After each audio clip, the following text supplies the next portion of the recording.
Daniel 5 and verse 25, and this is the writing that was written. Mene, Tekel, Upharsin, Kalhalal Yahweh Bashem, Yahweh Shai Bashem, Rucha Ha Kodash, double honors the apostles and elders of Great Millstone, where I learned this truth from. Peace and salutations to brothers on down, teaching, preaching, pushing this gospel. Good news, the four corners of the earth, waking up the hopeful elect of the house of Israel. Greetings also to the few sisters that tune into these video epistles. Hope you're edified, built up by the power of truth that's coming out of this book. It's our book, the holy book for the holy people. Calling a lesson from the text there. Mene, Tekel, Upharsin. Maybe we'll add on to that. It means terror on every side for Esau-Edom, calling himself the white man. We see the signs of the times. Everything is ramping up. And the masterful chess player, who is Yahweh, Bahashem Yahweh Shai, that's the name of our power, and his only begotten son is really ramping up his sentencing phase, as we say. For Esau-Edom, it's on the way. Hardcore slavery is coming. It's getting closer and closer. He's looking in his rearview mirror, and he can see the signs of the times. He knows the prophecy is coming. 1,000 years of hardcore slavery, and then death. He didn't show any mercy. Let's start with that one there. James 2 and 13. For he who is Esau-Edom, he's calling himself the white man since 1681. There's no such thing in the scriptures. He's Esau-Edom, for he shall have judgment without mercy, that hath showed no mercy, and mercy rejoiceth against judgment. It's coming. It's coming. Let's go back to that scripture there. Daniel 5. Let's see where this was Daniel giving the interpretation of this dream to the king. And these words just appeared, this hand out of nowhere, and wrote these words, Mene, Tekel, Upharsin. Verse 26, this is the interpretation of the thing. Mene, the Most High hath numbered thy kingdom and finished it. Tekel, thou art weighed in the balances, and thou art found wanting. Perez, thy kingdom is divided and given to the Medes and Persians. Look what we're speaking about here. Let's keep it moving. Let's get some more. I'm going to get Ecclesiastes before we move on. I think we're going to start with 3, verse 15. That which hath been is now, and that which is to be hath already been. And the Most High requireth that which is past. No one escapes their judgment. And moreover, I saw under the sun the place of judgment. What's under the sun? It's the earth. This is where judgment takes place. You don't get away with anything. That wickedness was there. And the place of righteousness. That iniquity. That's multiple sins. And this man is guilty on all charges. Iniquity was there. Where we're going to get the Persians and the Medes. That's what we're speaking about here. It's happened before. Who are the Persians? It's the Iranians. And who are the Medes? It's now the Russians. And ancient Babylon was removed. And who's the modern day Babylon the Great? It's Esau-Edom in his empire over there in America, North America in particular. That's his headquarters. So it's all happening again. But this time, the outcome is going to be different. The children of Israel, under our King, Yahweh Shai, he is salvation. That's what his name means. It's coming back the second time. But let's keep it moving here. As this wicked man, he has no right. As you were close by, let's get Ecclesiastes 1, verse 9, the thing that hath been. It is that which shall be. So, on repeat.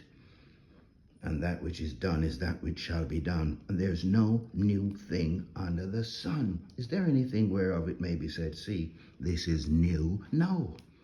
It hath already been of old time, which was before us, and is happening again.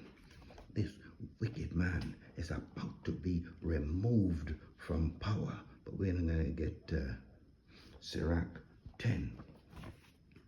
Let's go from 1 to 4 to begin with. A wise judge, which this man certainly is not. This is the whole reigns of the earth, the rulership of the earth. Job 9:24 has been given temporarily to this man. What man? Esau-Edom, the white man. He's in control. Excuse my whispering here, still early. Up in the hills here in Jamaica, a wise judge will instruct his people. This is Sirach from the Apocrypha, starting at 1. And the government of a prudent man is well ordered. As the judge of the people is himself, so are his officers. And what manner of man the ruler of the city is, such are all they that dwell therein. There's a saying that says, you get who you vote for. See? So you reflect, the people reflect the ruler, and the ruler reflects the people. You tolerate the person who's in for, so you're all alike. An unwise king destroyeth his people. Look at the state of the earth. Look at the state of the people. But through the prudence of them which are in authority, the city shall be inhabited.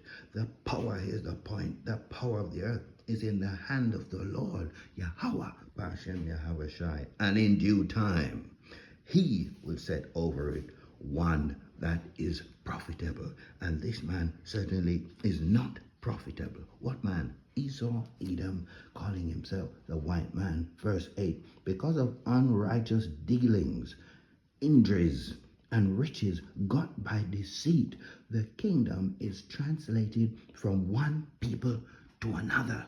So that's what you're having. Many Tekel, Upharsin. Your kingdom has been numbered. Your days are numbered. You've been found to be too wicked to stay in rulership any longer.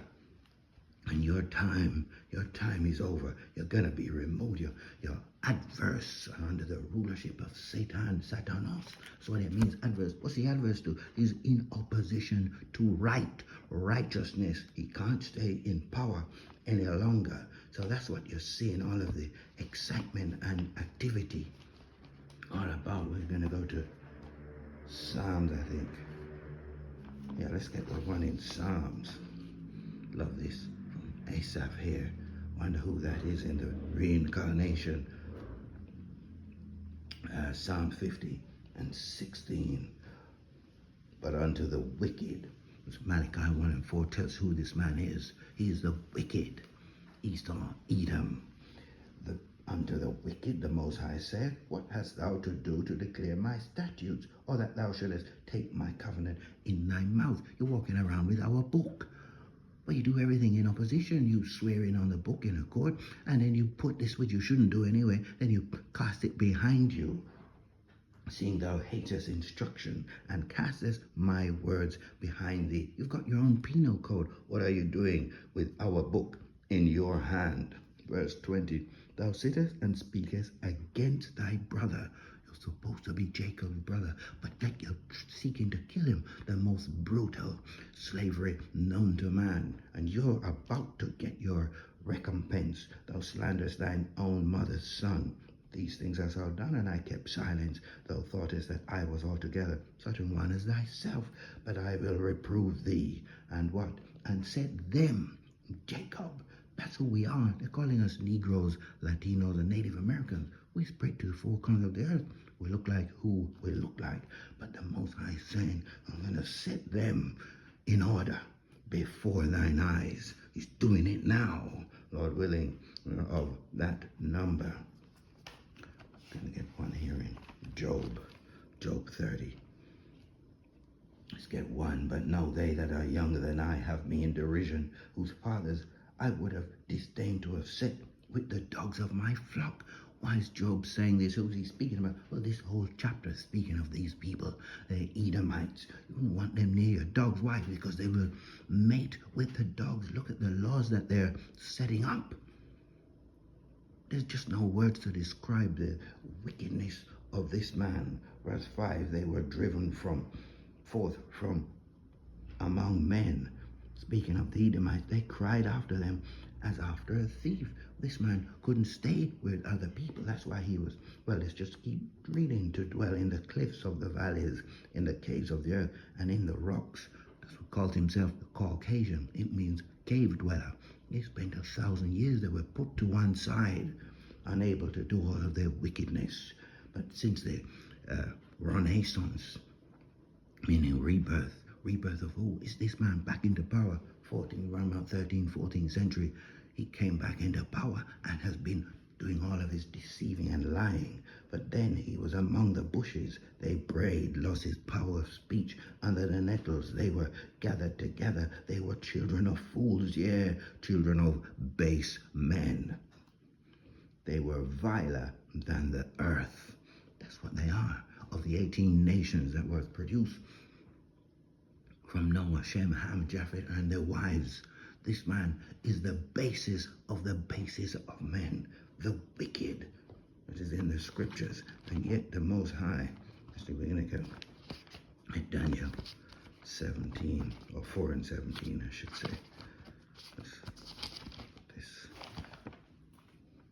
This matters by the decree of the watchers and demand by the word of the holy ones, to the intent that the living may know that the Most High ruleth in the kingdom of men, and giveth it to whomsoever he will, and is not this man for much longer, and setteth up over it the basis of men, the vilest. They were viler than all the other nations, and unfortunately a bunch of our folk have joined themselves to this man because he's in power, and they can't wait. It's not given to them to understand this truth.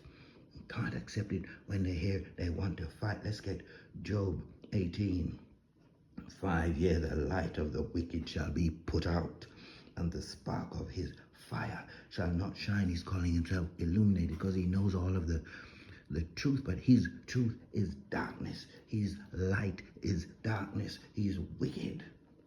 Steps of his strength, verse 7, shall be straightened, and his own counsel shall cast him down. Look at these people coming out from the medical field, the military, all the witchcraft. They're all speaking out against this man. Let's jump to 10. All of this chapter is fantastic here. The snare is laid for him in the ground, and the trap for him in the way. There's nowhere for him to go. Terror shall make him afraid on every side, and shall drive him to his feet. His strength shall be hunger bitten, and destruction shall be ready at his side. There's nowhere for you to turn, Esau-Edom. It shall devour the strength of his skin. Even the firstborn of death, Shai, shall devour his strength. His confidence shall be rooted out of his tabernacle, and shall bring him to the king of terrors. That's what's getting ready to happen. You're coming up to your end. It shall dwell in his tabernacle, because it is none of his. He's a thief, the biggest thief. He doesn't own any. His place was way over there in Jordan. That's where he was given Mount Seir. But he's all over the place, taking everybody's land, stealing all of their stuff, saying, this is mine. Verse 18, he shall be driven from light into darkness, and chased out of the world. It reminds you of Obadiah 18. He's going to be totally removed. He shall neither have son nor nephew among his people. That's his whole seed line. Nor any remaining in his dwellings. They that come after him shall be astonished at his day, as they that went before him were affrighted because of all of his wickedness. Verse 21, surely such are the dwellings of the wicked, and this is the place of him that knoweth not the heavenly Father. This is the wicked, the word of the Most High. This thus saith the Lord. The writing is on the wall, or I should say, the writing is on the missiles, because that's what's going to be used to remove this man, as well as a chariot laser fire. Intense, concentrated fire is coming to get rid of this man.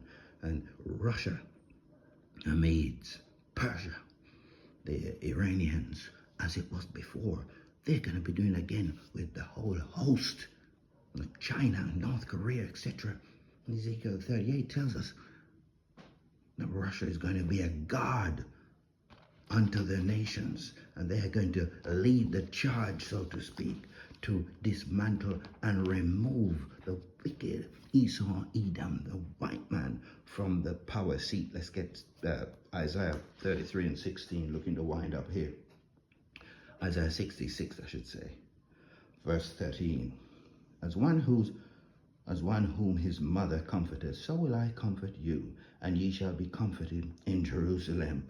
And when ye see this, your heart shall rejoice, and your bones shall flourish like an herb, and the hand of the Lord shall be known towards his servants. Who's his servants? And it's Leviticus 25:55. Only Hebrew Israelites can be his servants, and his indignation toward his enemy, which is righteous anger. Listen to verse 15 and 16. For behold, the Lord will come with fire, and with his chariots like a whirlwind, to render his anger with fury, and his rebuke with flames of fire. For by fire and by his sword will the Lord plead with all flesh, and the slain of the Lord shall be many. A lot of killing is getting ready to take place. Fire is coming to the earth. There's just no discussion that can be had with the madness that's going on. It's only a cleansing can take place. Let's finish up with Isaiah 49, 8 and 9. Thus saith the Lord, in an acceptable time have I heard thee, and in a day of salvation have I helped thee. And I will preserve thee, and give thee for a covenant of the people, to establish the earth, to cause to inherit the desolate heritages, that thou mayest say to the prisoners, go forth.